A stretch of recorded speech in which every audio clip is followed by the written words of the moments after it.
తెలంగాణ రాష్ట్ర ముఖ్యమంత్రి రేవంత్ రెడ్డిపై BRS party working president KTR తీవ్రంగా మండిపడ్డారు. దాని గురించి ఒకసారి చూసే ప్రయత్నం చేద్దాం. కేసీఆర్ వస్తుండు, బహిరంగ సభలకు సిద్ధం. రేవంత్ సర్కార్కు హనీమూన్ ముగిసింది. ప్రజాక్షేత్రంలోనే దోషిగా నిలబెడతాం. కేసీఆర్ అన్ని విషయాలపై మాట్లాడతారు. బహిరంగ సభలపై నిర్ణయం తీసుకుంటారు. రేవంత్ రెడ్డితో ఫుట్బాల్ ఆడుకుంటాం. మీడియా చిట్ చాట్లో కేటీఆర్. ఇక సీఎం రేవంత్ రెడ్డిపై బీఆర్ఎస్ వర్కింగ్ ప్రెసిడెంట్ కేటీఆర్ మండిపడ్డారు. మీడియా ప్రతినిధులతో నిర్వహించిన చిట్ చాట్లో కేటీఆర్ మాట్లాడారు. రేవంత్ రెడ్డి ప్రభుత్వానికి హనీమూన్ కాలం ముగిసిందని, ఇకపై ప్రజల పక్షాన బీఆర్ఎస్ పోరాటం ఉధృతం అవుతుందని స్పష్టం చేశారు. ఏదైతే మరి రేవంత్ రెడ్డి ఎంజాయ్మెంట్ మొత్తం కూడా అయిపోయింది. ఇప్పటి నుంచి బీఆర్ఎస్ పార్టీ పోరాటాన్ని ఉధృతం చేయబోతా ఉంది. కేసీఆర్ కూడా ప్రజల్లోకి రాబోతున్నాడంటూ కేటీఆర్ చిట్ చాట్లో భాగంగా చెప్పడం జరిగింది. అదేవిధంగా మరి బీఆర్ఎస్ పార్టీ అధినేత కేసీఆర్ త్వరలోనే ప్రజల్లోకి రానున్నట్లు ప్రకటించాడు. ఇక నేడు కేసీఆర్ అన్ని అంశాలపై పార్టీ శ్రేణులకు దిశానిర్దేశం చేస్తారని చెప్పారు. ఇక కేసీఆర్ అన్ని అంశాలపై ఏదైతే పార్టీకి సంబంధించినటువంటి నాయకులకు కావచ్చు, కార్యకర్తలకు కావచ్చు దిశానిర్దేశం చేస్తారంటూ కేటీఆర్ తెలిపారు.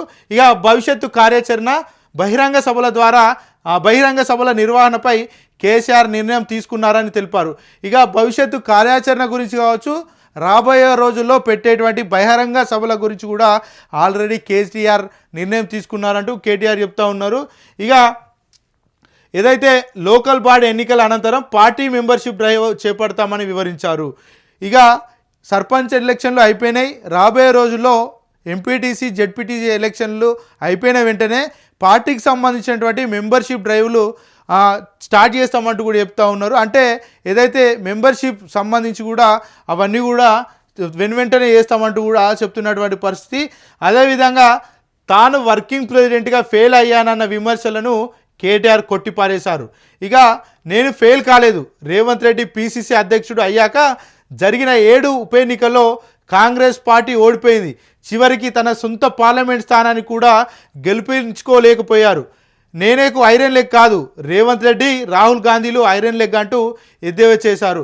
ఇక రేవంత్ రెడ్డి పీసీసీ అధ్యక్షుడు అయ్యాక జరిగినటువంటి 7 స్థానాల్లో జరిగినటువంటి ఉప ఎన్నికల్లో కాంగ్రెస్ పార్టీ చిత్తుగా ఓడిపోయిందంటూ ఏదైతే మరి BRS party working president KTR చెప్తా ఉన్నారు.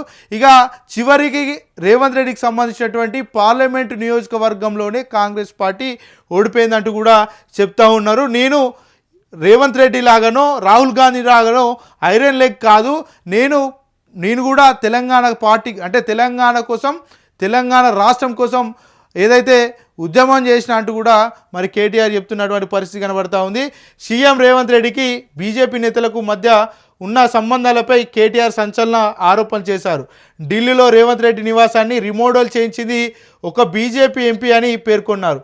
ఢిల్లీలో రేవంత్ రెడ్డి ఉండేటువంటి నివాసాన్ని రిమోడలింగ్ చేయించింది బీఆర్ఎస్ పార్టీ నేత అంటూ మరి కేటీఆర్ సంచలనమైనటువంటి ఆరోపణలు చేశారు. అదేవిధంగా బీజేపీ నేత సీఎం రమేష్కు రేవంత్ రెడ్డి కాంట్రాక్టులు కట్టబెడుతున్నారని ఆరోపించారు. తెలంగాణ రాష్ట్రంలో ఆంధ్ర వ్యక్తి, బీజేపీ పార్టీకి సంబంధించినటువంటి ఎంపీ ఆంధ్ర వ్యక్తికి తెలంగాణ రాష్ట్రంలో కాంట్రాక్టులు కట్టబెడుతున్నారంటూ కేటీఆర్ ఆరోపణలు చేశారు.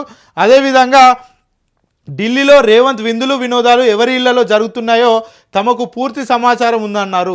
రేవంత్ రెడ్డి ఢిల్లీకి వెళ్ళినప్పుడు అక్కడ విందులు వినోదాలు ఎవరి ఇళ్లలో జరుగుతాయో మా వద్ద పూర్తి సమాచారం ఉందంటూ మరి కేటీఆర్ చెప్తా ఉన్నారు. రాజకీయాల్లో రేవంత్ రెడ్డి చిల్లర రాజకీయాలకు పాల్పడుతున్నారని కేటీఆర్ మండిపడ్డారు. రేవంత్ ఇంట్లోని మహిళలు, పిల్లలు లేదా ఆయన మనవడి గురించి నేను మాట్లాడను. ఆయనలా కుటుంబ సభ్యులను లాగి చిల్లర రాజకీయాలు చేయడం నా సంస్కారం కాదు. రేవంత్ ఎవరితో ఫుట్బాల్ ఆడుకుంటారో నాకు తెలియదు, కానీ నేను మాత్రం రేవంత్ రెడ్డిని ఫుట్బాల్ ఆడుకుంటాను అని కేటీఆర్ హెచ్చరించారు. ఏదైతే రేవంత్ రెడ్డి గతంలో కేసీఆర్కి సంబంధించినటువంటి ఫ్యామిలీ గురించి మాట్లాడడం చర్చనీయాంశంగా మారి చాలామంది కూడా రేవంత్ రెడ్డిని ఆ రోజు విమర్శించారు. కేటీఆర్ సంబంధించినటువంటి కుమారుడిని కానీ, ఆయన సంబంధించినటువంటి కుటుంబ సభ్యులను కానీ బయటికి లాగి రాజకీయాలు చేసిరు. ఆ రోజు చేసినటువంటి చిల్లర రాజకీయాలు నేను ఈరోజు మాట్లాడను. ఏదైతే రేవంత్ రెడ్డి సంబంధించినటువంటి ఇంట్లో మహిళల గురించి కానీ, ఆయన మనవడి గురించి కానీ నేను మాట్లాడి చిల్లర రాజకీయాలు చేయను ఆయన లాగా అంటూ కేటీఆర్ మరి సంచలనమైనటువంటి ఆరోపణలు చేశారు. అదేవిధంగా మరి రేవంత్ రెడ్డి లాగా నేను వాళ్ళ కుటుంబ సభ్యుల మీద మాట్లాడి నా స్థాయిని దిగజార్చుకున్నట్టు కూడా కేటీఆర్ చెప్తా ఉన్నారు. రేవంత్ రెడ్డి ఎవరితో ఫుట్బాల్ ఆడిండో కానీ నేను మాత్రం రేవంత్ రెడ్డిని ఫుట్బాల్ ఆడుకుంటానంటూ కేటీఆర్ సంచలనమైనటువంటి కామెంట్ చేశారు. ఇక కేసీఆర్ చాలా రోజుల తర్వాత ప్రజల్లోకి రాబోతున్నాడు. ఏదైతే కార్యకర్తలకు కావచ్చు, పార్టీ శ్రేణులకు కావచ్చు, నాయకత్వానికి కావచ్చు ఎలాంటి దిశానిర్దేశం చేయబోతా ఉన్నాడు.